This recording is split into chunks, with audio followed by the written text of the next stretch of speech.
नमस्कार बच्चों, आज मैं आप सभी का हिंदी कक्षा में बहुत बहुत स्वागत करती हूँ और मैं कृतिका किताब का पूरक पुस्तिका का पाठ माता का आंचल का शेष भाग पढ़ाने जा रही हूँ।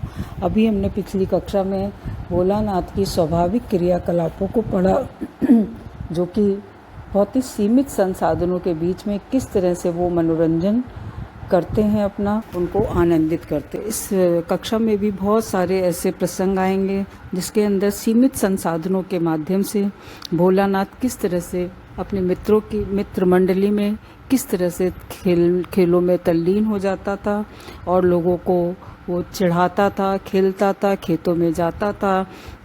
ये सारी क्रियाकलाप बहुत ही स्वाभाविक दिख पड़ते हैं और ये सीमित संसाधनों के बीच में भी बच्चे खेल कूद में आनंद लेते हैं। जबकि वहाँ पे उस ज़माने में 1930 की संस्कृति और आज की संस्कृति में बहुत ज़मीन आसमान का अंतर दिखाई देता है, जो कि आप अभी आगे पढ़ करके अनुभव करेंगे। आइए पढ़ते हैं। पृष्ठ 5 पर कभी कभी हम लोग बारात का भी जुलूस निकालते थे। कनस्तर का तंबूरा बजता था, अमूल्य को घिसकर शहनाई बजाई जाती। अमूल्य माने आम का उगता हुआ जो नया पौधा होता है उसको घिस करके वो लोग शहनाई बजाते थे, जिससे आवाज़ निकलती है। टूटी चूहेदानी की पालकी बनती, हम समधी बनकर बकरे पर चढ़ लेते और चबूतरे के एक कोने से चलकर बारात दूसरे कोने में जाकर दरवाजे लगती थी। यहाँ पर ये बारात का दृश्य है, किस तरह से वो बिना किसी उपलब्ध साधनों के आधार पर भी वो बारात का दृश्य किस तरह से वो क्रिएट करते हैं, इसका अभी आप अनुभव करेंगे। तो बारात चबूतरे के एक कोने से चलकर बारात दूसरे कोने में जाकर दरवाजे लगती थी। वहाँ काठ की पटरियों से घिरे, गोबर से लिपे, आम और केले के टहनियों से सजाए हुए छोटे आंगन में कुल्हिए का कलसा रखा होता था। कलसा माने कलश, छोटा सा कुल्हड़ जो होता है उसका कलश बना करके रखा हुआ था। वहीं पहुंचकर बारात फिर लौट आती थी, क्योंकि उनका एक चबूतरे से दूसरे चबूतरे के कोने तक ही जाना था, इसलिए वहीं पहुंचकर बारात वापस लौट आती। खटोली पर लाल ओहार डालकर उसमें दुल्हन को चढ़ा लिया जाता था। लाल माने तो लाल रंग होता है, ओहार माने पर्दे के लिए डाला हुआ जो कपड़ा होता है उसको डाल करके खटोली माने एक छोटी चारपाई का जो छोटा रूप होता है उसको खटोली कहते हैं। उसके ऊपर लाल रंग का कपड़ा पर्दे वाला डाल देते थे, उसके ऊपर दुल्हन को चढ़ा लिया जाता था। और लौट आने पर बाबूजी ज्यों ही ओहार उधार कर दुल्हन का मुख निखरने लगते, त्यों ही हम लोग हंसकर भाग जाते थे। जैसे ही बाबूजी आते और वो देखते कि इस तरीके से इन्होंने खटोली के ऊपर दुल्हन को बैठा रखा है और लाल ओहार डाल रखी, तो जैसे ही बाबूजी आते और उसका पर्दा हटाते हैं, ओहार हटाते, दुल्हन का मुख निकालने लगते, त्यों ही सारे बच्चे हंस करके भाग जाते। थोड़ी देर बाद फिर लड़कों की मंडली जुट जाती, फिर से सारे बच्चे आ जाते और मंडली बन जाती। इकट्ठा होते ही राय जमती कि खेती की जाए, कि अब खेती का सीन वो लोग क्रिएट करेंगे। बस चबूतरे के छोर पर घिरनी गड़ जाती, यानी एक चरखी जैसी गड़ जाती चबूतरे के, यानी इनके सारे खेल चबूतरे पर ही खेले जाते थे। और उसके नीचे की गली कुआं बन जाती।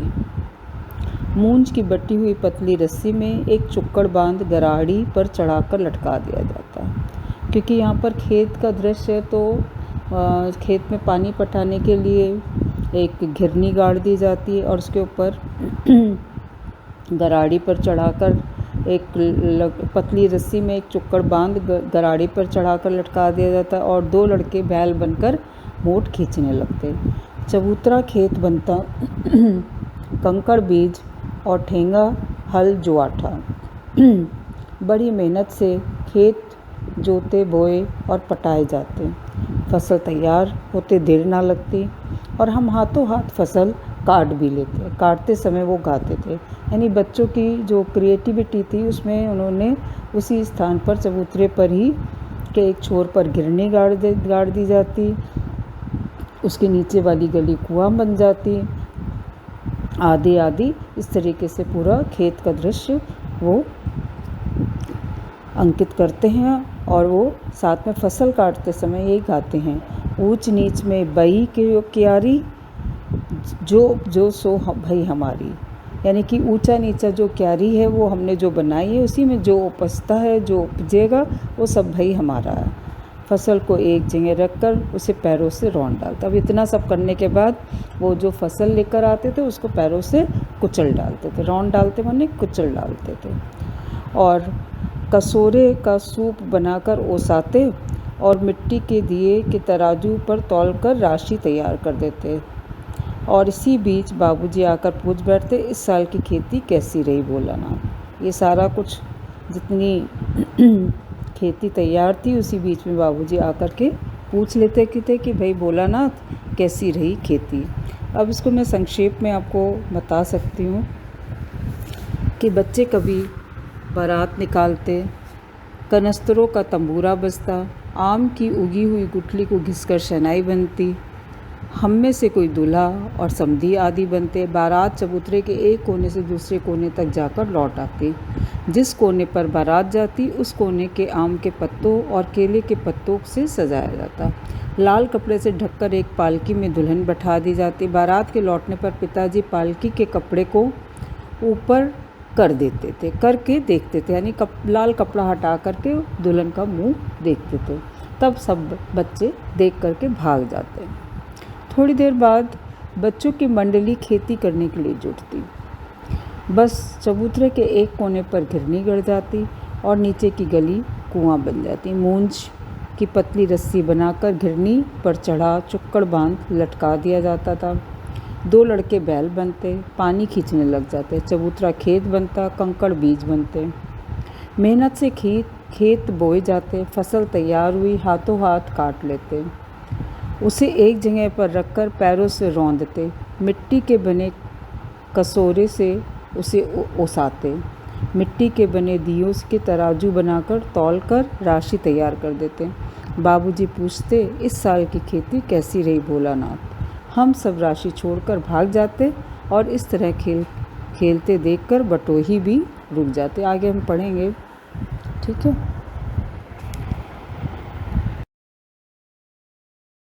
अभी हम लोगों ने पृष्ठ 5 पढ़ा है। पृष्ठ 5 में अभी हमने ये पढ़ा, लास्ट वाली जो पंक्ति थी कि जब बाबूजी पूछते कि साल की खेती कैसी रही भोलानाथ, तो भोलानाथ सब कुछ छोड़ करके भाग उठते थे। यहाँ तक कि जितना कुछ उन्होंने अरेंज किया था, सब कुछ किया था, वो सब छोड़ छाड़ के भाग उठते जैसे बाबूजी पूछते हैं। और इस तरह खेलते देखकर बटोही यानी राहगीर भी ठिठक करके कुछ रुक जाते थे और तमाशा देखने लगते थे। अब उसके आगे की 2-3 पंक्ति पृष्ठ 5 की। जब कभी हम लोग ददरी के मेले में जाने वाले आदमियों का झुंड देख पाते तब कूद कूद कर चिल्लाने लगते, चलो भाइयों ददरी, सातू पिसान की मोटरी। अगर किसी दूल्हे के आगे आगे जाती हुई ओहारदार पालकी देख पाते तब खूब जोर जोर से चिल्लाने लगते, रहरी में रहरी पुराण रहरी, डोला के कन्या कुमार मेहरी। इसी पर एक बूढ़े वर ने हम लोगों को बड़ी दूर तक खदेड़कर ढेलों से मारा था। उस खूसट खब्बीस की सूरत आज तक हमें याद है। ना जाने किस ससुर ने वैसा जमाई दामाद ढूंढ निकाला, वैसा घोड़ मुँह आदमी हमने कभी नहीं देखा। अब पालकी को देख कर के क्या शरारत ये बच्चे करते हैं। अगर किसी दूल्हे के आगे पालकी को देख लेते तो खूब जोर से ये बच्चे मिलकर के चिल्लाने लगते और गाते तुकबंदी करते, रहरी में रहरी पुराण रहरी, डोला की कन्या हमार मेरी। एक बार ऐसा कहने पर एक बुजुर्ग वर्ग था, उसने बूढ़े वर ने हम बच्चों को बहुत दूर तक खदेड़ कर ढेलों से मारा था। उस खूसट खबीस की सूरत लेखक को अब तक याद है। ना जाने किस ससुर ने वैसा दामाद यानी जमाई ढूंढ निकाला था, वैसी अकल का आदमी हमने कभी नहीं देखा। अब आगे देखिए पृष्ठ 6 पर। आम की फसल में कभी कभी खूब आंधी आती है। आंधी के कुछ दूर निकल जाने पर हम लोग बाग की ओर दौड़ पड़ते थे। वहाँ चुन चुन कर घुले घुले गोपी आम चबाते थे। घुले घुले माने जो पके हुए अच्छे आम होते थे उनको घुले हुए गोपी आम कहते हैं। वो बच्चे आंधी में आंधी आने के बाद फसल जब पक कर के तैयार हो जाती तब बच्चे बाग की ओर दौड़ करके पके हुए आम खाते थे, चबाते थे। एक दिन की बात है, आंधी आई और पट पड़ गई। आकाश काले बादलों से ढक गया। मेघ गरजने लगे, बिजली कौंधने लगी और ठंडी हवा सनसनाने लगी। पेड़ झूमने और ज़मीन चूमने लगे। हम लोग चिल्ला उठे, एक पैसा की लाई बाजार में छितराई, बरखा उधरे बिलाई। लेकिन बरखा ना रुकी और भी मूसलाधार बारिश होने लगी। हम लोग पेड़ों की जड़ से धड़ से सट गए। यानी इसका कहने का मतलब है जब बारिश नहीं रुकी, तेज मूसलाधार बारिश हो रही थी, तो हम सभी बच्चे पेड़ों की जड़ से जाकर के चिपट गए। धड़ माने अपने शरीर को पेड़ों की जड़ से जाके चिपटा लिया, जिससे कि हम लोगों के ऊपर बारिश ना आए। लेकिन जैसे कुत्ते के कान में अठई चिपक जाती है, मगर बरखा जमी नहीं, थम गई। जैसे हम लोग पेड़ों से ऐसे चिपक गए जैसे कुत्ते के ऊपर एक तरह का जो कीड़ा होता है, कुत्ते के शरीर में चिपके जाने वाले कीड़े को किलनी या अठई कहते हैं, उसी तरह से हम लोग जाकर के पेड़ से चिपक गए। लेकिन मगर बरखा जमी नहीं, थम गई। बरखा जमी नहीं लेकिन रुक जाती है बरखा। हमारे शरीर पे पानी नहीं आया लेकिन बरखा रुक गई। बरखा बंद होते ही बाग में बहुत सारे बिच्छू नज़र आए। हम लोग डर कर भाग चले। हम लोगों में बैजू बड़ा ढीठ था। बैजू नाम का इनका एक दोस्त होता है जो कि बड़ा ढीठ था। संयोग माने चांस की बात कि बीच में मूसन तिवारी मिल जाते हैं और बेचारे बूढ़े आदमी को सूझता कम था। मूसन तिवारी उनका मित्र होता है, उसको दिखाई कम देता था। बैजू उनको चिढ़ाकर बोला, बुढ़वा बेईमान मांगे करेले का चोखा। यानी जो बूढ़ा व्यक्ति है वो बेईमान मांगे करेले, वो बेईमान होकर के करेले का चोखा मांगता है। अब वो चिढ़ाने लग गए। हम लोगों ने भी बैजू के सुर में सुर मिलाकर यही चिल्लाना शुरू कर दिया। मूसन तिवारी ने बेतहाशा खदेड़ा। हम लोग तो बस अपने अपने घर की ओर आंधी हो चले। यानी कि हम लोग तो सब लोग वहाँ से जब मूसन तिवारी को चिढ़ाने लग गए तो मूसन तिवारी ने हम लोगों को खदेड़ना शुरू कर दिया। तो सब लोग अपने सीधे सीधे घर की तरफ भाग लिए, घर की ओर चले गए। जब हम लोग ना मिल सके तो तब तिवारी जी सीधे पाठशाला में चले गए। जब हम भोलानाथ को नहीं वो लोग ढूंढ पाए तो सीधे पाठशाला में चले गए। वहाँ से हमको और बैजू को पकड़कर लाने के लिए 4 लड़कों के गिरफ्तारी वारंट लेकर छूटे। यानी 4 लड़के पाठशाला से भेजे गए कि भोलानाथ और उनके साथियों को पकड़कर लेकर आओ। इधर ज्यों ही हम लोग घर पहुँचे त्यों ही गुरुजी के सिपाही हम लोगों के ऊपर टूट पड़े। बैजू तो 9-2-11 हो गया और हम पकड़े गए। भोलानाथ का जो एक मित्र था बैजू, जो चिढ़ा रहा था, वो तो 9-2-11 हो गया, यानी भाग गया, और लेकिन भोलानाथ पकड़ा गया। फिर तो गुरुजी ने हमारी खूब खबर ली। बाबूजी ने यह हाल सुना और वह दौड़े हुए पाठशाला में आए। गोद में उठाकर हमें पुचकारने और बहलाने लगे, फुसलाने लगे। पर हम दुलारने से चुप होने वाले लड़के नहीं थे। रोते रोते उनका कंधा आंसुओं से तर कर दिया। यानी इतना भोलानाथ रोया डांट पड़ने पर, गुरुजी की डांट पड़ने पर, कि पिताजी जब आए उनका वो पुचकारने लग गए, चुप कराने लग गए, दुलारने लग गए, लेकिन कुछ हमने नहीं सुनी। भोलानाथ कहता है और पिताजी का पूरा कंधा पानी से तर कर दिया। वह गुरुजी की चिरौरी करके हमें घर ले आए। चिरौरी माने गुरुजी की विनती करी, प्रार्थना की कि आप भोलानाथ को घर जाने दीजिए। तो अनुनय विनय करने पर पिताजी ने भोलानाथ को लिया और घर की तरफ चल पड़े। रास्ते में फिर हमारे साथी लड़कों का झुंड मिला और वे जोर से नाचते और गाते थे। तो यहाँ पर जितना भी हमने पढ़ा है उसको हम सार के रूप में कह सकते हैं एक बार जोर की आंधी आई और हम सब आम के बाग की ओर दौड़ पड़े। आकाश काले बादलों से ढक गया था, मेघ गरजने लगे, बिजली कौंधने लगी थी, ठंडी ठंडी हवा सनसनाने लगी थी, पेड़ झूमने लगे थे, जमीन को छूने लगे और हम सब बच्चे चिल्ला उठे, एक पैसा की लाई बाजार में चितराई, बरखा उधरे बिलाई। लेकिन वर्षा ना रुकी, मूसलाधार वर्षा होने लगी, हम पेड़ों की जड़ से सट गए। थोड़ी देर बाद वर्षा थम गई। वर्षा थमते ही बाग में बिच्छू नजर आए। हम डर कर भाग चले। हम में से एक बालक बैजू, जो बड़ा ढीठ था, हम भागे जा रहे थे, संयोग से रास्ते में मूसन तिवारी जी मिल गए और बैजू ने उनको चिढ़ाते हुए कहा, बुढ़वा बेईमान मांगे करेले का चोखा। हम लोगों ने उसी के सुर में सुर मिलाते हुए चिल्लाना शुरू कर दिया। मूसन तिवारी हम लोगों के पीछे दौड़े और हम अपने अपने घर की ओर भाग चले। हमारे ना मिलने पर हम तिवारी जी पाठशाला गए और वहाँ से गुरुजी ने हमें पकड़ने के लिए 4 लड़कों को भेजा। जैसे ही हम घर पहुँचे वैसे ही 4 लड़के आ धमके। बैजू तो भाग गया और मैं यानी भोलानाथ पकड़ा गया। गुरुजी ने मेरी खूब खबर ली। बाबूजी को जैसे ही पता चला वे पाठशाला दौड़े चले गए। मुझे गोद में उठाया, पुचकारा और मैंने रोते रोते आंसुओं से बाबूजी का कंधा तर कर दिया। वे गुरुजी से प्रार्थना कर मुझे घर ले चले और रास्ते में साथी लड़कों का झुंड मिला। वे जोर से नाच और गा रहे थे।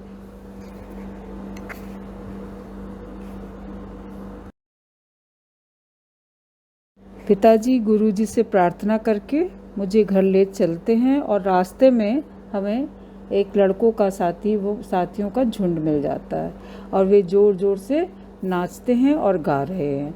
माई पकाई गरर गरर पुआ, हम खाई पुआ ना खेलब जुआ। फिर क्या था, हमारा रोना धोना हम भूल गए। हम हट करके बाबूजी की गोद से उतर गए, यानी जिद करके। जब बच्चों का साथियों का झुंड देखा तो जिद करके जमीन नीचे बाबूजी की गोद से उतर गए और लड़कों की मंडली में मिलकर लगे वही तार सुर अलापने। जो बच्चे गा रहे थे वही तान सुर अलापने लग गए। तब तक सब लड़के सामने वाले मकई की खेत में दौड़ पड़े। जब तक हम उनके सुर में सुर मिला रहे थे वो सारे लड़के सामने मकई का खेत था उसमें जा दौड़ पड़े। उसमें चिड़ियों का झुंड चल रहा था, यानी चिड़िया चुग रही थी। वे दौड़ दौड़ कर हम सब उन्हें पकड़ने लग गए, पर एक भी हाथ नहीं आई, उनमें से एक भी हाथ नहीं आई और हम खेत से अलग ही खड़े होकर गा रहे थे।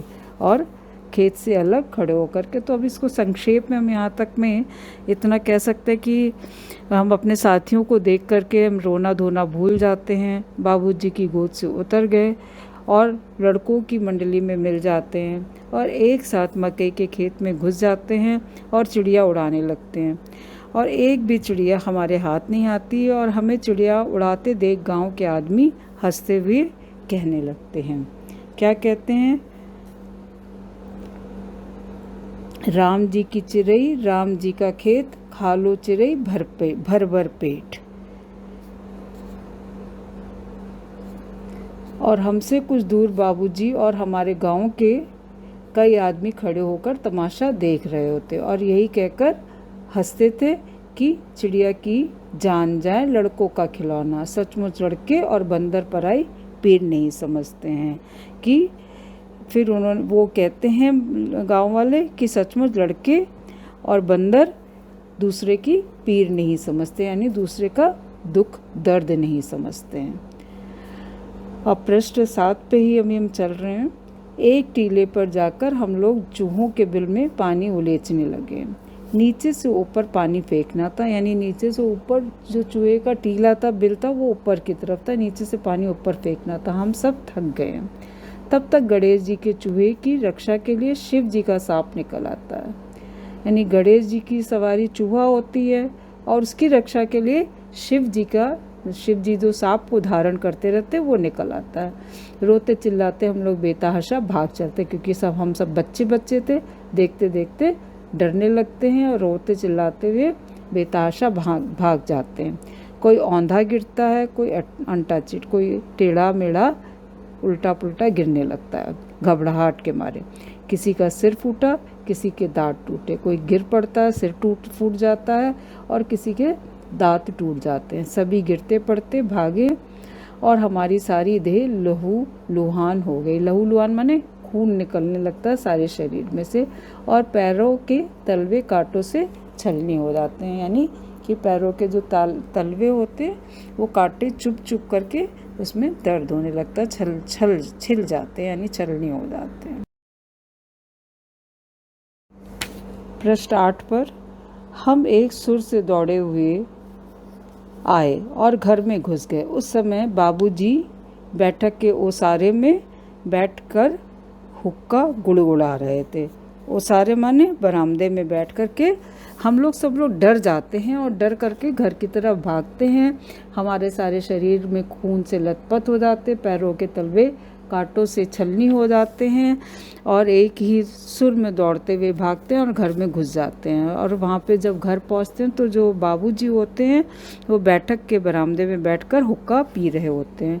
उन्होंने हमें बहुत पुकारा पर हमने उनकी अनसुनी करके हम दौड़ते हुए मैया के पास चले गए। बाबूजी जब बरामदे में मिले तो वो हमें पुकारने लग गए, बुलाने लग गए कि आ जाओ भोलानाथ, लेकिन हमने बाबूजी की एक भी नहीं सुनी और सीधे दौड़ते हुए माँ के पास, मैया के पास चले गए। जाकर उसी की गोद में शरण ली, यानी उनकी गोद में जा कर के हमने शरण ली। मैया चावल अमनिया, यानी माँ जो थी वो चावल अमनिया माने साफ कर रही थी, शुद्ध कर रही थी, और हम उसी के आंचल में छिप गए। हम उसी के गोद में जाकर छिप गए। हमें डर से कांपते देखकर वह जोर से रो पड़ी और हमें डर से कांपते देख करके वह जोर से रो पड़ी, क्योंकि उन्होंने इस हालत में मुझे देखा, भोलानाथ को, और सब काम छोड़ बैठी, सारा काम छोड़कर बैठ गई। अधीर होकर हमारे भय का कारण पूछने लगी और अधीर हो गई और अधीर होकर के पूछने लग गई कि तुम्हारे भय का कारण पूछने लगी कि तुम्हारे डरने का क्या कारण है, बताओ तो क्या हो गया। कभी हमें अंग भरकर दबाती और कभी हमारे अंगों को अपने आंचल से पोंछकर हमें चूम लेती। कभी हमें गोदी में ऐसे हाथ पकड़ करके दबाती, कभी हमारे अंगों को अपने आंचल यानी साड़ी के पल्ले से पोंछ करके उसे चूमती और फिर बड़े संकट में माँ मैया पड़ जाती कि हुआ क्या, उनका भय का कारण क्या, वो पूछने लगती। झटपट हल्दी पीसकर हमारे घावों पर थोपी गई। माँ जल्दी से हल्दी पीसकर लाती हैं और घाव पर लगा देती हैं। घर में कोहराम मच गया। हम केवल धीमे सुर से सा कहते हुए मैया के आंचल में लुके चले जाते। सारा शरीर थर थर काँप रहा था, रोंगटे खड़े हो गए थे। हम आंखें खोलना चाहते थे पर वे खुलती ना थी। हमारे कांपते हुए होठों को मैया बार बार निहार कर रोती। बार बार हमारे कांपते हुए होठों को देखकर माँ रोने लगती और बड़े लाड से हमें गले लगा लेती थी। इसी समय बाबूजी दौड़े आए, आकर झट हमें मैया की गोद से अपनी गोद में लेने लगे। पर हमने मैया के आंचल की प्रेम और शांति के चंदोवों की छाया ना छोड़ी। यानी कि यहाँ पर ये हम कह सकते हैं कि जब बच्चा दुख दर्द में होता है, पिताजी के साथ हालांकि भोलानाथ बहुत अधिक समय व्यतीत करता था, लेकिन जब उसको दुख में था, दर्द में था, कष्ट में था, तो वो पिताजी की शरण ना लेकर के सीधे माँ की शरण में जाता है, क्योंकि माँ के आंचल में, माँ की गोद में उसे सुरक्षा की अनुभूति होती। अब उसको हम पूरे संक्षेप में इतना पूरा पैराग्राफ जो हमने बताया उसको हम कह सकते हैं कि चूहे के बिल से जब सांप निकलता है तो वो प्रसंग को मैं संक्षेप में बताती हूँ। एक बार टीले पर चूहे के बिल को देखकर हम बिल में पानी उलीचने लगे, यानी डालने लगे। उससे चूहा तो नहीं निकला किंतु सांप निकल आया। हम डरे और रोते चिल्लाते भाग चले, जहाँ तहाँ गिरे। सारा शरीर लहू लुहान हो गया, पैरों के तलवे कांटों से छलनी हो गए। मैं घर की ओर भागा। बाबूजी ओसारे में हुक्का पी रहे थे, गुड़गुड़ा रहे थे। उन्होंने मुझे बहुत पुकारा पर मैं माँ की गोद में मैंने शरण ली, मैं उनके अंचल में छिप गया। माँ सब काम छोड़कर रो पड़ी और भय का कारण पूछने लगी। कभी अंग भरकर दबाती और कभी मेरे अंगों को अपने आंचल से पोंछकर चूम लेती। बड़े संकट में माँ पड़ गई। झटपट हल्दी पीसकर माँ लगाती है। मैं सांसा करते हुए माँ के आंचल में छिप जाता हूँ, यानी रोने के बाद जो आवाज़ निकलती है वही आवाज़ के कारण आवाज़ निकल रही थी और मैं माँ के पल्लू में आंचल में छिप रहा था। घर में कोहराम मच गया, सारा शरीर काँप रहा था, रोंगटे खड़े हो गए थे। आंखें भोलानाथ खोलना चाहते थे किंतु खुल नहीं रही थी। मेरे कांपते हुए होठों को देखकर माँ रोती और बड़े लाड़ से मुझे गले लगा लेती। इसी बीच में बाबूजी दौड़े आते हैं। माँ की गोद से मुझे लेने के लिए कोशिश करते हैं, तत्पर होते हैं, पर मैंने माँ के आंचल की प्रेम और शांति के चंदोवे की छाया बिल्कुल भी नहीं छोड़ी, क्योंकि माँ के आंचल में ही मुझे सुरक्षा की अनुभूति हो रही थी और माँ की गोद में सुरक्षा की गारंटी के साथ वात्सल्य स्नेह की मुझे यानी भोलानाथ को पूर्ण अनुभूति हो रही थी।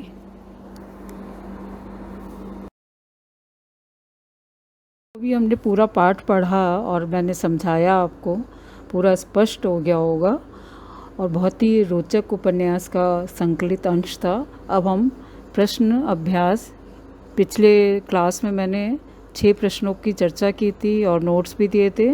अब प्रश्न 7वां यहाँ पर पढ़ते हैं। यहाँ माता पिता का बच्चे के प्रति जो वात्सल्य व्यक्त हुआ है उसे अपने शब्दों में लिखिए। तो इसके उत्तर में आप लिखेंगे, इस कहानी में लेखक ने अपने माता पिता के वात्सल्य का बड़ा ही सुंदर चित्रण किया है। पिता सुबह तड़के उठ जाता है और अपने बच्चे में भी इसकी अच्छी आदत डालते हैं। वह रामायण के जरिए बच्चे को अपनी पुरातन संस्कृति की शिक्षा भी देते हैं। वह बच्चे को घुमाने भी ले जाते हैं और उसके साथ खेलते भी हैं। माँ अपने बच्चे के खान पान और सेहत का विशेष ध्यान रखती है। हर माँ की तरह उसे भी लगता है कि उसके बच्चे ने पेट भर खाना या नहीं। पिता के साथ कुश्ती लड़ना, बच्चे के गालों का चुम्मा लेना, बच्चे के द्वारा मूछें पकड़ने पर बनावटी रोना, रोने का नाटक और शिशु का हंस पड़ना आदि अत्यंत जीवंत लगता है। माँ के द्वारा गोरस, भात, तोता और मैना आदि के नाम पर खिलाना, उबटना, शिशु का श्रृंगार करना आदि ये सभी दृश्य अपने शैशव की याद दिलाते हैं। 8वां प्रश्न, माता का अंचल शीर्षक की उपयुक्तता बताते हुए कोई अन्य शीर्षक सुझाइए। इस पाठ के अंदर पहले जो माता का अंचल शीर्षक है, इसके उत्तर में आप उसकी उपयुक्तता बताएंगे कि पूरी तरह से ठीक है तो कैसे है, और इसके लिए एक दूसरा शीर्षक भी लिखेंगे। तो इस कहानी के इस प्रश्न के उत्तर में आप लिखेंगे, इस कहानी में यह दिखाया गया है कि बच्चा चाहे लाख अपने पिता के पास समय व्यतीत करता हो, लेकिन भरपेट खाना तो उसे माँ ही खिला पाती है।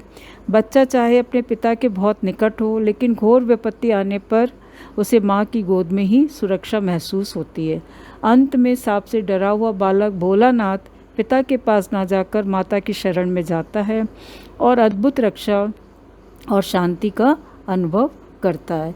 यहाँ भोलानाथ पिता को अनदेखा करता है, जबकि अधिकांश समय पिता के सानिध्य में ही बिताता है। इस आधार पर माता का अंचल शीर्षक पूर्णतः उपयुक्त है, सटीक है और इसके उपयुक्त शीर्षक हो सकते हैं, जैसे माता पिता का सानिध्य, बचपन के वे दिन, बचपन की मधुर स्मृतियाँ और सुनहरा बचपन आदि।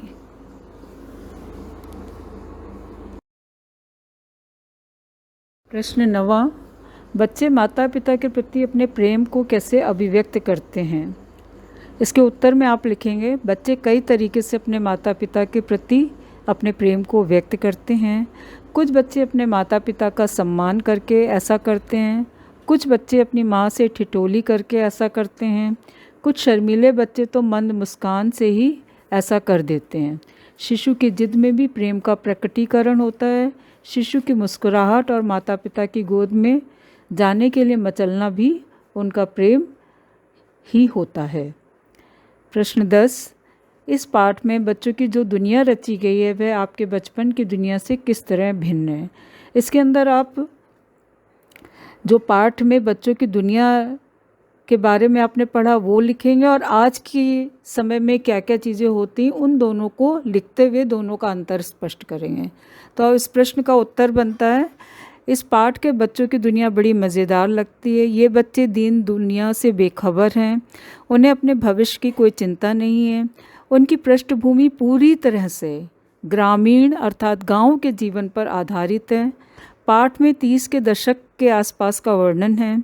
ग्रामीण परिवेश में चारों ओर उगी फसलें, दाना चुगती चिड़ियाँ, बच्चों द्वारा उन्हें पकड़ने का प्रयास करना, माता द्वारा बलपूर्वक बच्चे को तेल लगाना, चोटी बांधना व कन्हैया बनाना, साथियों के साथ मस्तीपूर्वक खेल खेलना, आम के बाग में वर्षा में भीगना, मूसन तिवारी को चिढ़ाना आदि हमारे बचपन से पूरी तरह अलग हैं। आज 3 वर्ष की उम्र होते ही बच्चों को नर्सरी कक्षा में भर्ती कर दिया जाता है। इस ज़माने में तो बच्चों को स्कूल के पहले दिन से ही अपने क्लास में सबसे आगे रहने की चिंता होने लगती है या चिंता सताने लगती है। आजकल के बच्चों पर स्कूल, परिवार और समाज की ओर से अत्यधिक दबाव बनाया जाता है। हर बच्चे से उम्मीद की जाती है कि वह हर क्षेत्र में अव्वल आए।